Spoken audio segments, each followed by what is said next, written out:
Today's video ay magugustuhan ninyo dahil tuturuan ko kayo ang wastong pagdidilig ng hugas bigas para sa ating mga plants para mamunga, magbulaklak ang ating mga ornamental at mga gulay.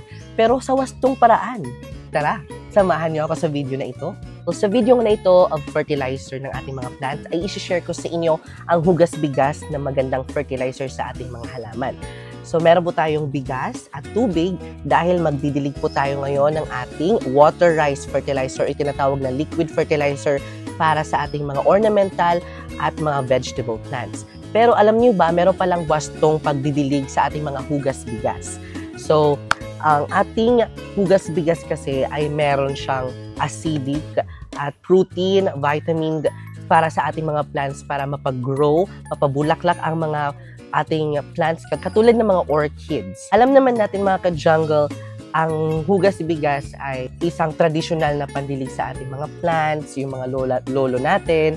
Ginagamit itong pangdilig talaga. Pero parang wala pa tayong sinasabing wastong pagdidilig. Kaya naman i-share ko sa inyo ang wastong pagdidilig ng ating hugas bigas sa ating mga plants. So lalagay natin dito sa pitchel, yung isang pitchel na walang tubig kasi lalagyan po natin ng tubig. I-demo ko na po sa inyo kung paano magdilig ng ating hugas bigas o paano gamitin ang hugas bigas. So, ang first na hugas bigas ay para sa ating mga vegetable. Dahil nga, yan yung acidic natin na tubig dito sa hugas bigas. So, ang first na hugas bigas natin na gamit ay para sa mga vegetable, mga ka-jungle. Kaya naman, wag nyong itatapon kasi para sa mga vegetable yan. Kasi itong acidic para at least mapaganda ang ating mga halaman na mga vegetable, mapabunga natin sila. Yan. Ito yung first hugas bigas para sa ating mga vegetable, mga ka-jungle. Napakaganda ito sa ating mga vegetable para mapabunga natin ang ating mga gulay. Kasi ito ay acidic, may protein, tapos may calcium itong hugas bigas na first o unang hugas bigas. So, itidilig lang natin sa ating mga gulay. At halina po ay ituturo ko sa inyo kung paano magdilig. Guys, ito po ang ating unang hugas bigas. Ididilig po natin sa mga vegetable. Ayan. Para mamunga po siya. Kasi ito hindi po siya bumubunga eh. Hindi po namumunga. Kaunti lang ang mga bunga dito. Kaya naman didiligan natin ang ating mga vegetable. Diba? Tapos na yung unang hugas bigas, pang-unang hugas bigas. Pangalawang hugas bigas para sa ating mga ornamental plant. Kasi doon sa first, para mas medyo acidic talaga yun. Ito slightly acidic lang siya. So ito pwede sa mga ornamental. Kasi kapag unang hugas bigas ang idilig sa mga ornamental plant, baka masobrahan na acidic sa ating mga ornamental plants.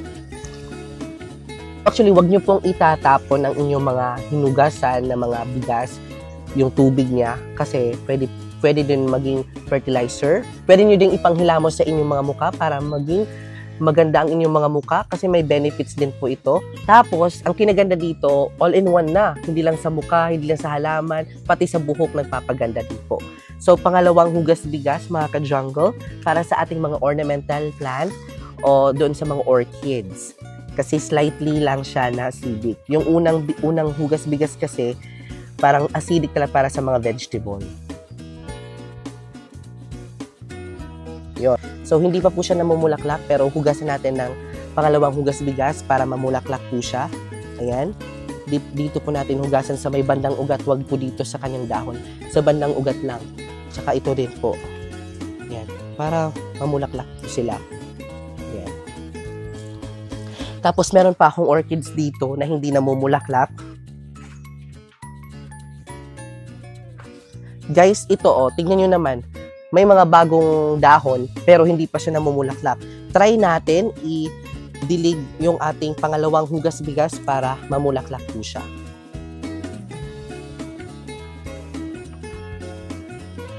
Ayan. Ayan mga ka-jungle. Diligan na natin ang ating ornamental, ang ating mga gulay. Basta tatandaan nyo lang, ang first hugas bigas ay para sa mga gulay. Ang pangalawang hugas bigas ay para sa mga orchids o mga ornamental plant. Kasi Yung first, acidic siya. Pangalawa naman, yung medyo slightly lang na acidic. So, hindi po siya para sa mga ornamental yung first. So, ayan ang ating hugas bigas. I hope may natutunan naman kayo in today's video. Liquid fertilizer yun ha, kasi meron tayong solid fertilizer. So, kung itatanong nyo kung kailan magdidilig lang ng ating mga hugas bigas, so depende po sa inyo. Kung feel ninyo hindi na namumulaklak, diligan nyo na yung ating mga plants. So yun mga ka-jungle, I hope may natutunan kayo in today's video. At i-share mo ang video nito para makita din ng karamihan. Maraming salamat and I will see you next episode because more plant, less stress.